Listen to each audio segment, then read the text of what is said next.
Hello again. This is Amelia. It is 11:30, so we are going to start introducing the second panel, which is called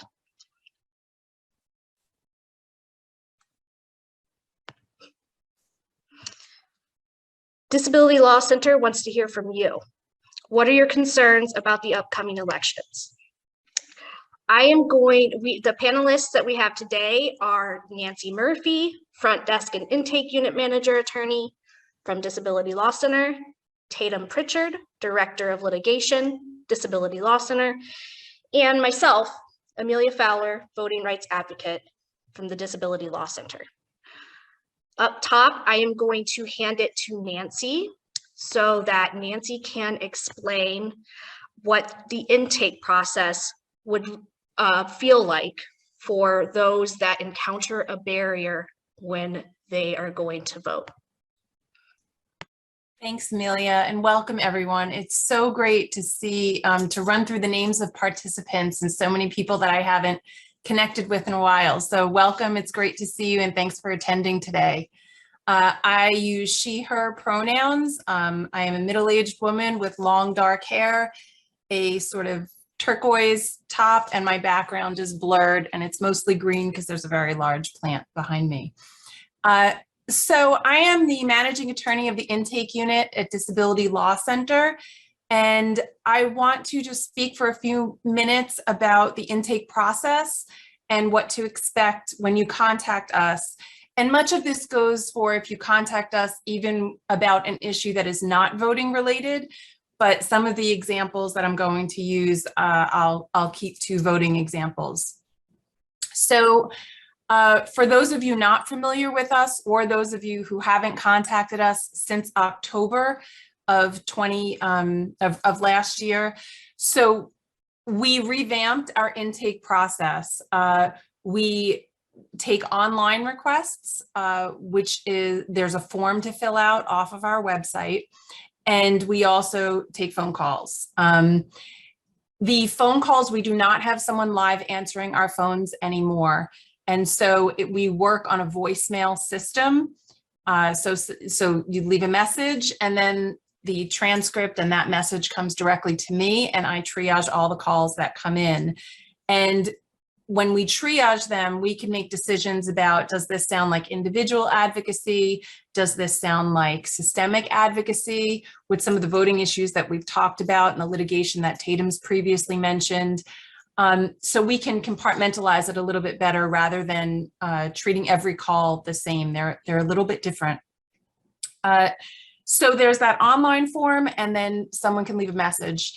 And typically what happens, unless we are really backed up, is within 24 hours, sometimes same day, sometimes the next day, an intake specialist will return that call or email, get back to the individual. And if you need an accommodation because you don't want to, can't access the online form or something like that, you just let us know, and we incorporate that into our process too. And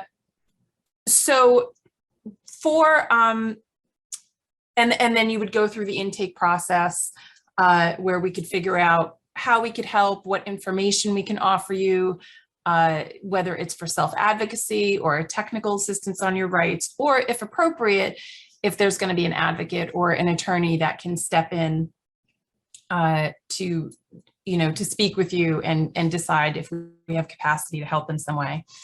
So that's kind of our intake process in a nutshell. And I will say that on voting days, what usually happens is that we screen all of the calls so that anything that's voting access related is going to get prioritized. That could be anything from, someone who can't physically enter a voting place, like Charlie previously mentioned, if an auto mark machine is not plugged in, that kind of a thing, we would prioritize, try to troubleshoot and figure out what's going on, or just offer some legal advice, whether it's a privacy issue or something else. So that's kind of an overview, and I think Tatum now is going to talk about some of the specifics of issues we might see during that process. Thank you, Nancy, and hello again, everyone. Tatum Pritchard from the Disability Law Center. My pronouns are she, her. I'm a white woman with brown hair wearing a black jacket in front of a DLC logo. As Nancy described, on any given day, we're getting many calls from people seeking assistance. In the lead up to the election, we certainly expect and welcome people seeking assistance with voting access issues. In the past couple of years, as we discussed previously, we have we've actually prepared 3 separate cases on behalf of voters who could not access standard print, absentee, and vote by mail ballots. Aside from that, however, we have assisted individuals who've called us in a number of ways. We have assisted people who are experiencing barriers at their polling places and addressing those with local elections officials. That can include physical barriers such as no ramps to get into a polling site, for instance, lack of accessible parking, problems with the setup of the inside of the polling place. We can handle those, as I said, through individual advocacy, but we can also do polling site monitorings, which is a big part of what DLC does in the lead up to elections. So we do those to some degree at random. We do them where staff live. We also contract with local independent or regional independent living centers to have their staff and volunteers conduct polling place audits. But we're happy to monitor polling sites if a voter calls us and says this polling place is consistently inaccessible, there are consistent problems with the auto mark access or things of that nature. So we can handle it systemically, as Nancy said. We can handle things individually, and we can handle things in a way that's more anonymous for voters who are calling us and hoping to ensure accessibility for themselves, but also for other voters with disabilities who may experience problems. In the 2021 local elections, we also handled a number of individual client matters in advocating for local elections officials to acquire and provide electronic voting platforms to ensure that accessible vote by mail was an option last year. As you all know from the first panel, the Votes Act only just passed. So last year, these accommodations were not entitlements in the way that they are now. So luckily we were able to secure those. And so we're self-advocates building from our settlement agreement with the city of Boston for the local elections. So that's just a sampling of what we've seen, and we hope that voters will reach out to us in the lead up and, you know, immediately surrounding the upcoming primary and election.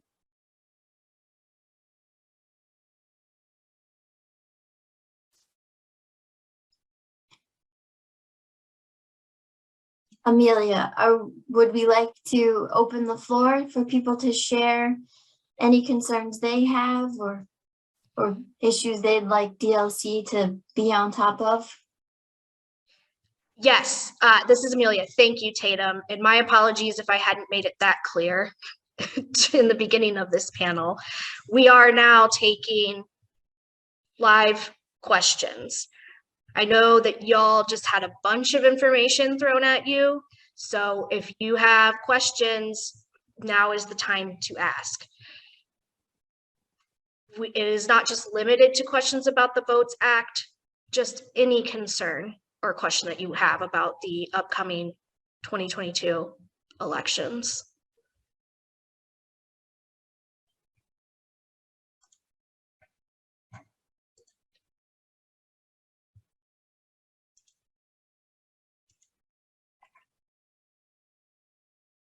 It would also, I think, be incredibly helpful to DLC if voters could let us know if there's information that you don't feel is out there and accessible to you that DLC could put together. As I said, things are changing. The Votes Act is now law. So there was a challenge in the Supreme Judicial Court that only just resolved.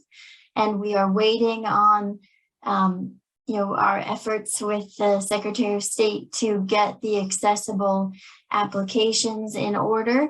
But our plan is, when we have more settled information, to have a steady stream of that information getting out to voters, particularly about the accessible electronic voting program. But if there are other things that you feel that you need and that DLC or REV UP should be posting on their website and on their social media, this is an opportunity to tell us that as well.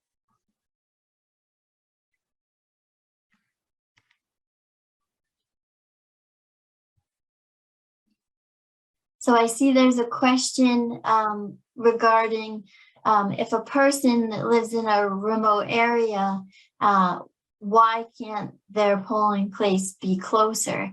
I do think, the selection of polling sites is unfortunately not within DLC's control, but it's worth a discussion with local elections officials regarding accessibility issues in terms of getting to that polling place, and in terms of any accessibility issues of getting into the polling place that you may have seen. I think what's fortunate now is that you don't have to meet one of the criteria that allows you to vote absentee now that the Votes Act has passed. Now everyone in the state is entitled to vote by mail if they so choose. And now there is an accessible electronic process for individuals who can't privately and independently complete a standard print ballot. So the options are now much better for people who don't live close to their polling sites.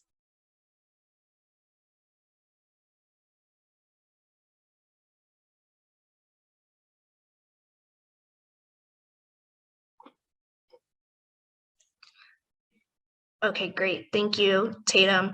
Once again, just a reminder, could you put your questions in the Q&A box, please? So we have them all in one place.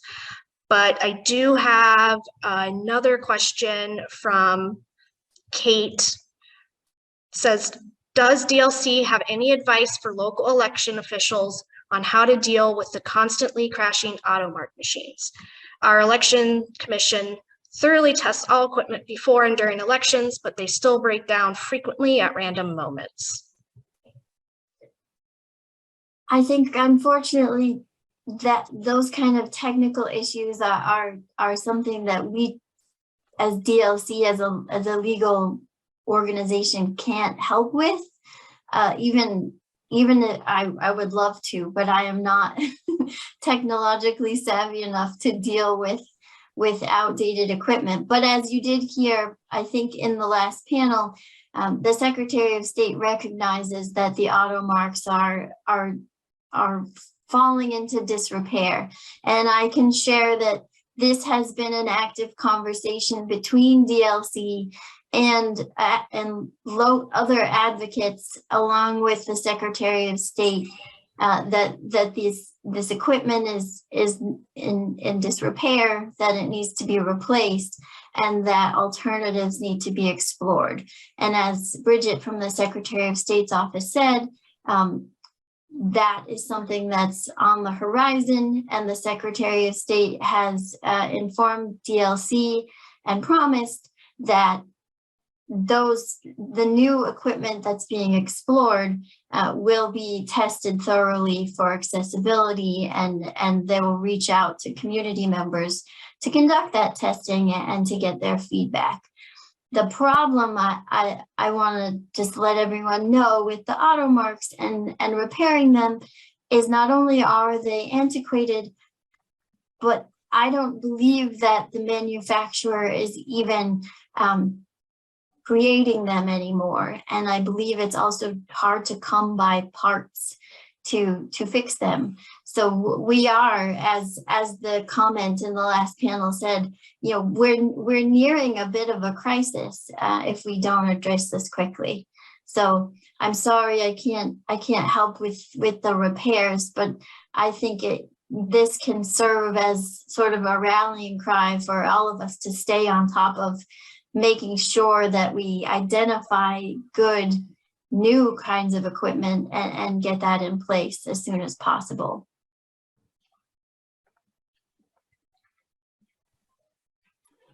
Okay, there's a question from Paul who's asking, is there any special outreach to or support for people living in nursing homes, rest homes, group homes, and assisted living residences?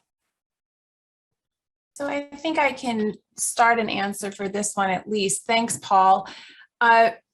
So one thing in addition to our intake process, DLC has a lot of proactive monitoring work that we do, and that's across the Commonwealth. And that could be in nursing homes, rest homes, group homes, assisted living residences, different day programs, in a variety of places, even jails, correctional facilities.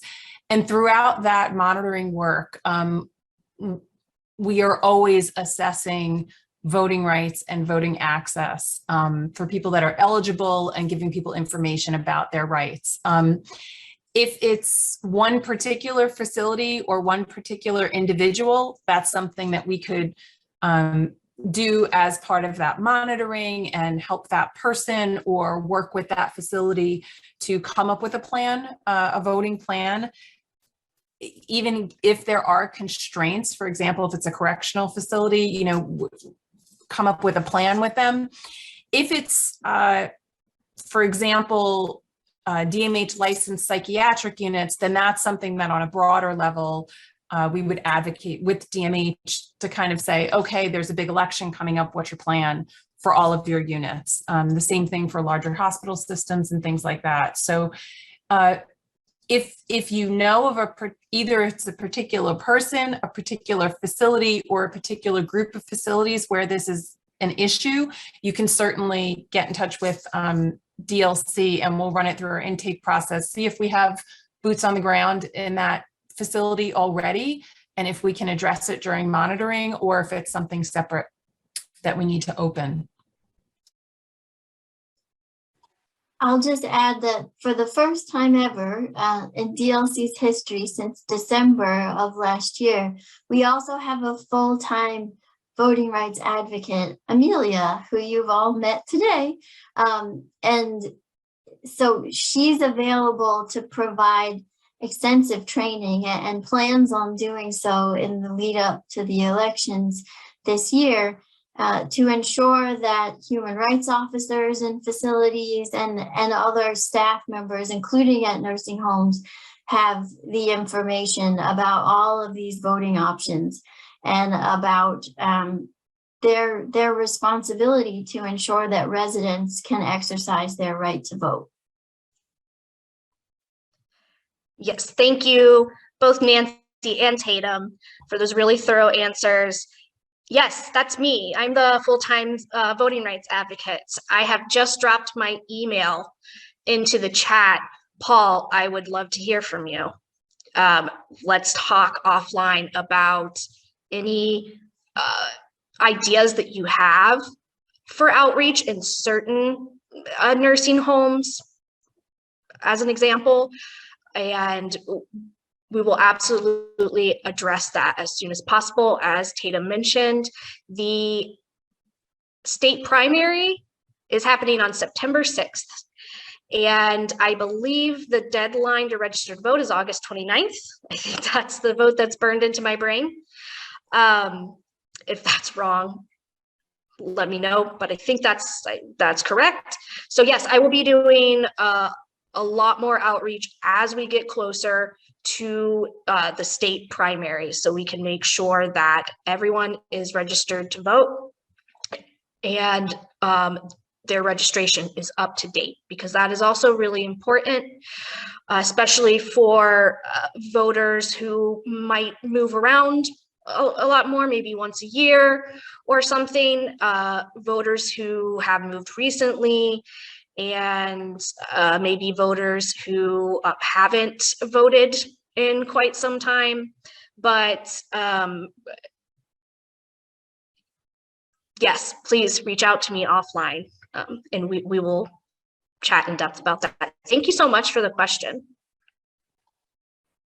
Okay, there's another question, and I guess before I read it, I just want to say the Rev Up website will have some of the information about deadlines and information on how to vote. So we'll put that website in the chat sometime today.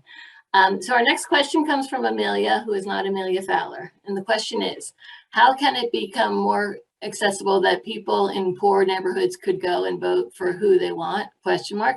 I feel when elections are decided, not everyone necessarily votes. How can we advocate that better? The impact of the Votes Act, I think, is quite incredible, because where some people, for instance, people with disabilities, people who live in low-income communities, people who have childcare issues, people who work multiple jobs, all of those individuals who may have difficulty getting to their polling site can now vote by mail.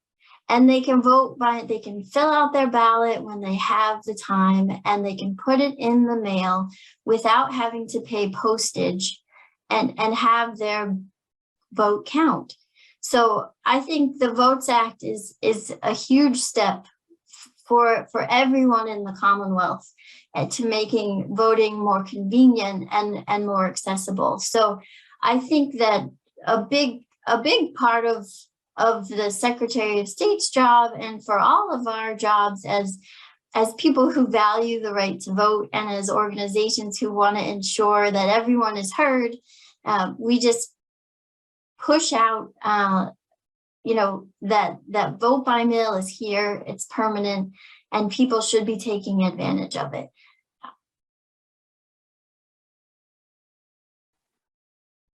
Okay, another question is, are there any existing easy read fact sheets on the Votes Act? So there are existing fact sheets from some of our community partners that worked really hard to get this through the legislature. We can drop that in the chat for everyone. ACLU of Mass has a fact sheet. Massachusetts Voter Table has a fact sheet, and they should be easy to read. If they're not, we'll make sure to fix that. Thank you for the question. Okay, and another question, how can we ensure that services and accommodations provided to all age groups? I find that when accommodating all needs, it becomes a hard thing to do, and not all of them are met.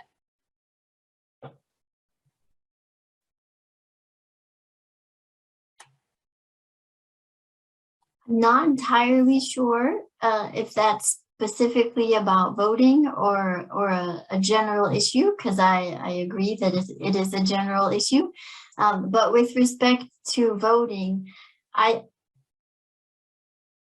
in my opinion, I think that gets us back to the issues that we discussed earlier with respect to, nursing homes, people who are not regularly leaving their homes, which may be due to age or some other reason, and now having the opportunity to vote by mail, and to make sure that people know about it, to make sure that staff in group living environments know about it and know that they should be telling the residents about it. I think that's all very key to ensuring that everyone gets the accommodations that they need.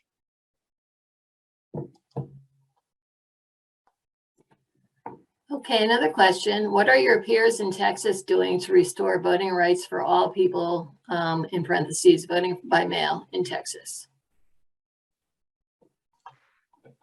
This is Amelia. I can take that one because we are in the REV UP Coalition, and we do have meetings on a regular basis. REV UP Texas is working really hard to make sure that voting is accessible to everyone in Texas. And actually, that's where REV UP started, was in Texas. It originates from Texas. So they were really at the forefront of REV UP, which, again, just as a refresher, is a coalition that focuses on getting out the disability vote. They have a website and they're on social media, and we can make sure to get that information in the chat as well. They do a lot of virtual events. They do voter registration virtual events. They also have done a lot of advocacy around some of the voter suppression laws that are happening in Texas right now. So they are really at the forefront leading that fight in Texas. So, and we're just really happy to be a part of that coalition with them and provide any support that we can in here from Massachusetts. Okay, another question. For those who want to vote early in a central location, are there any things we should do in advance to make sure it's an easy, accessible process?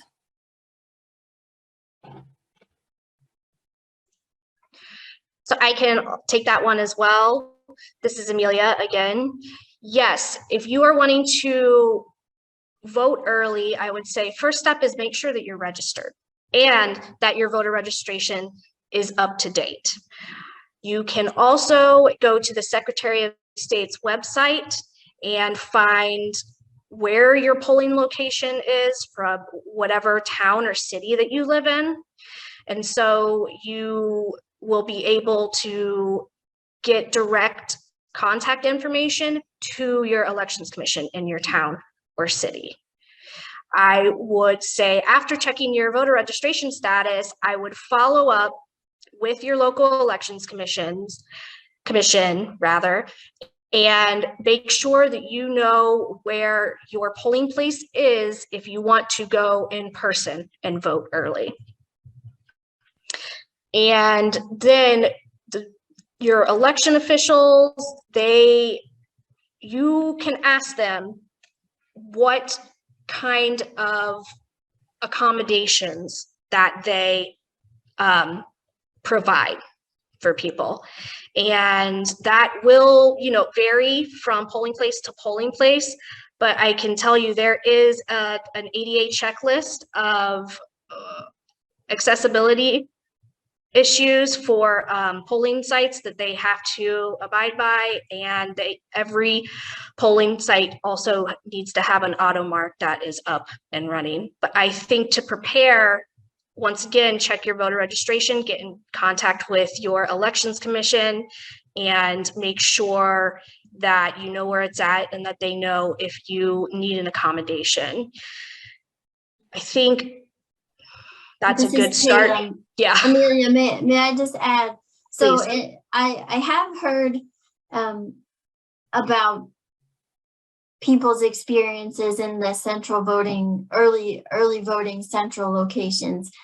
I think generally those appear to be chosen in accessible spots, but in some cases and in some towns, the city structures are somewhat old. We are in Massachusetts, and they might not be accessible. So if there is a central voting location that you or others would want to utilize, that there are concerns that it may not be accessible, physically accessible, or people have experienced issues with the auto mark in the past, then that's something, as Amelia said, to contact local elections officials about. It's also something you could contact DLC about if you don't feel that you'll be heard or receive the same response that we would as the Disability Law Center. We're happy to contact local elections officials, say, there are concerns about this central voting location and its accessibility based on previous experiences. Can you assure us that there are appropriate curb cuts to get into the building, that there is an accessible doorway that people can get through and have the door automatically open for them if they're unable to do so themselves? And can you assure us that the auto mark will be in an appropriate place, accessible and working? We can do that if you have concerns based on previous experience, and we would be happy to do that. And as we said previously, if it warrants going there in person to ensure that those accommodations or frankly, what should be general requirements for a polling site are in place, you know, that's something that we can do if we have the resources, the staff resources to get out there. That's something that we can check out. Yes, thank you, Tatum. And I also just want to mention that we do have the ADA checklist on the REV UP website if you would like to check that out. We also have a couple of presentations, resources available for people that once again are going over much of what we've heard here today. Thank you for the question. Okay, there's another question. How do I register on REV? I guess that's REV UP. And I guess you can answer that.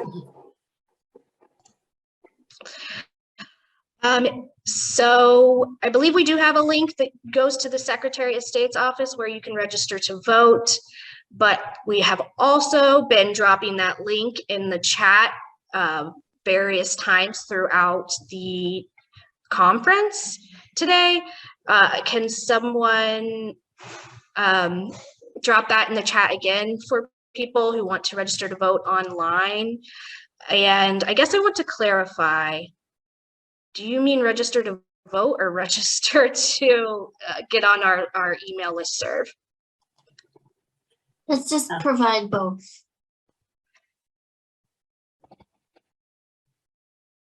Amelia, how do we register to get on the REV UP listserv? So there is an email list sign up, and that has also been dropped into the chat.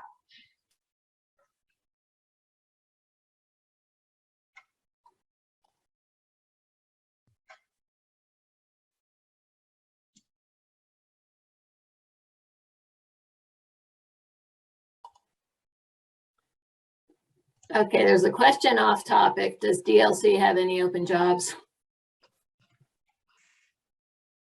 We do. Please see the website to have a look at the current opening we have for a representative payee investigator.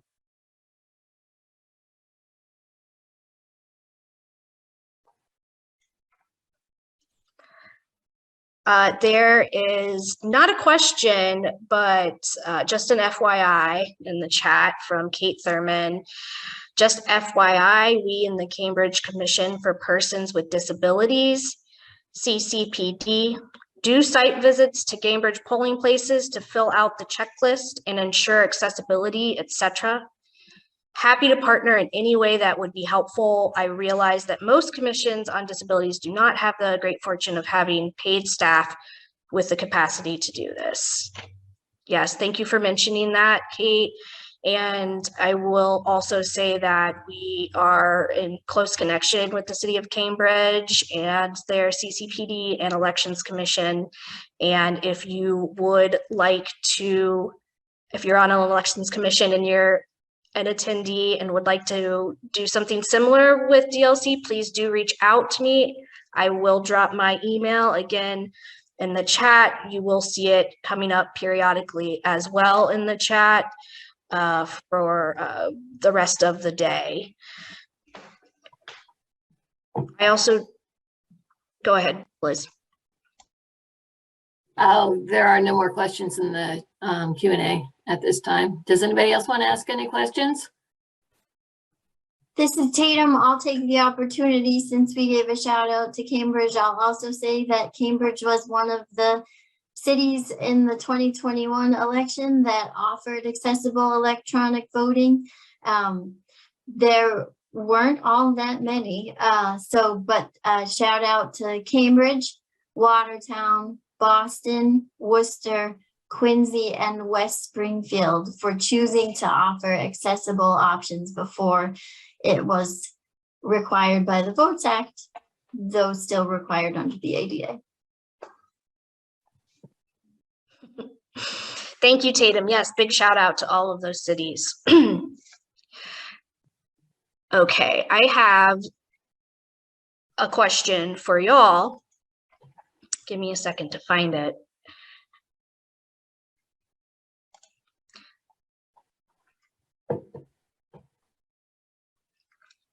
I would like to know, if Rev Up were to hold a candidate forum, what kind of questions would you want to ask candidates? For reference, we will see representatives in Congress, governor, lieutenant governor, attorney general, secretary of state, state senator seats open this year. What kind of questions would you like to see asked of those candidates?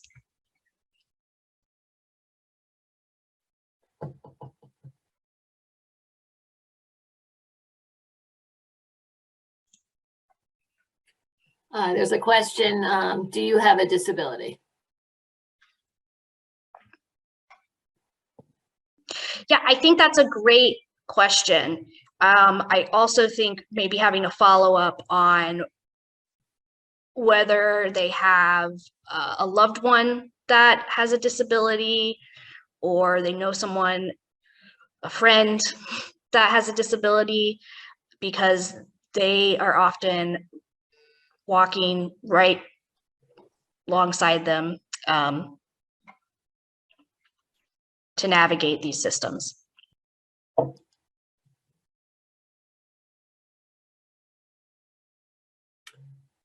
And Charlie wrote in the chat, that's an important question, but I want to stress how important it is for people with disabilities to run for public office.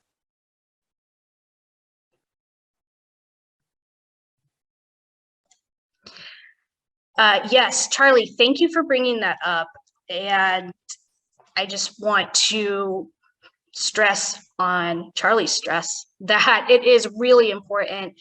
And so often we see candidates' campaigns and they aren't addressing issues about the disability community. And that's just, you know, people don't know what they don't know, right? And that's one reason that we should certainly keep the lines open of communication, which was something we talked about in the first panel on how to make sure that our elected officials know what's going on. And that people who run for office with a disability, they'll have firsthand knowledge, and they'll all be able to bring that information to their colleagues at either state senate or Congress, or even, you know, as a council member in, you know, the city of Lawrence is where I live. So I just think that it's so important.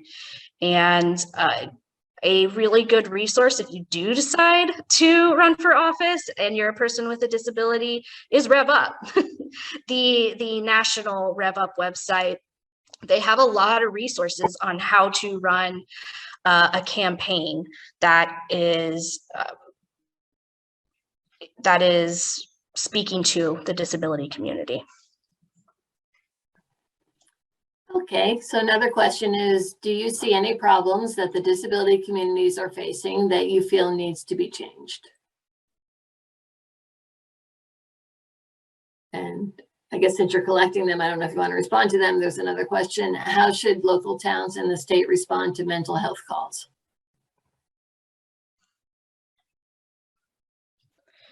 Great, yes, these are all really fantastic questions, and we are keeping track of these questions. We'll make sure to have those in our queue if we hold candidate forums. I know a lot of our community partners will be holding candidate forums upcoming, and we will talk more about the details of that in a later panel.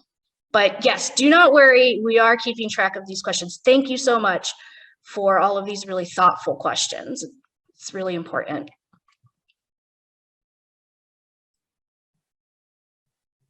Can I add a question for a candidate forum, Amelia?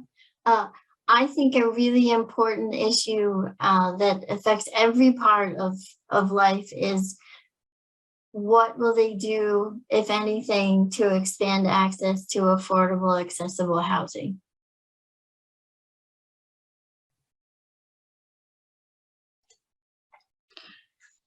Yes, thank you, Tatum. That is a really timely and important question, and something that they should be accountable for. And Nancy, did you have anything that maybe you thought would be good to ask during a candidate forum? I know since you've been working at the Disability Law Center for quite some time, I'm sure you have a lot of good knowledge. And Thanks. I think I would piggyback on one of the other questions that was posed and focus on 988 rollout and response to individuals in crisis and how that relates to police interventions. That's definitely on my mind.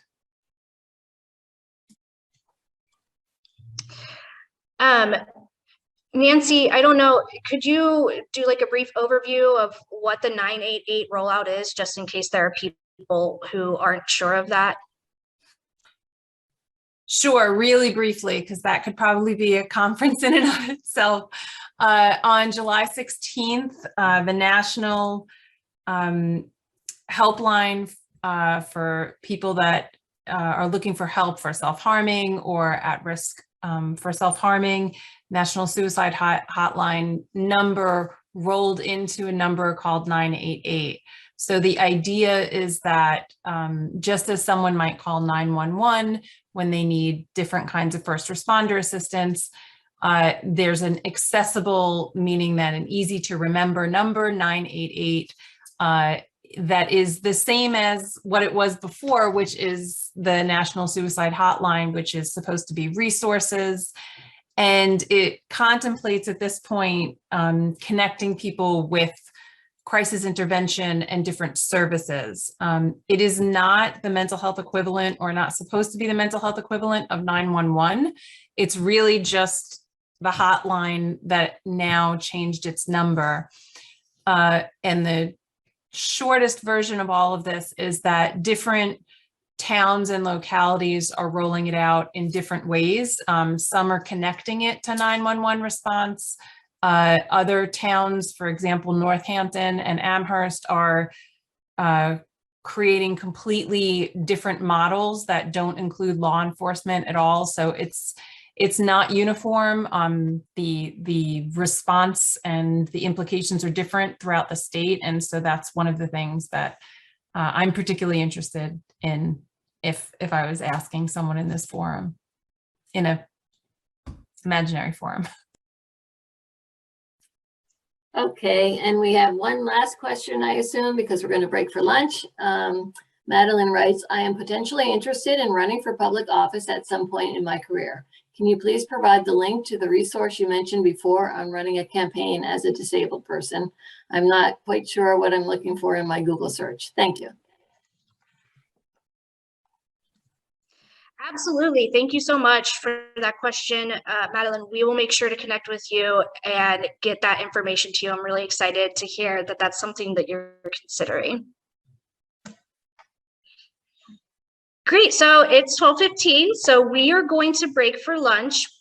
Thank you so much, Nancy and Tatum. It's been wonderful being on this panel with you and sharing all of the knowledge that you both have from Disability Law Center and also from working closely with the disability community.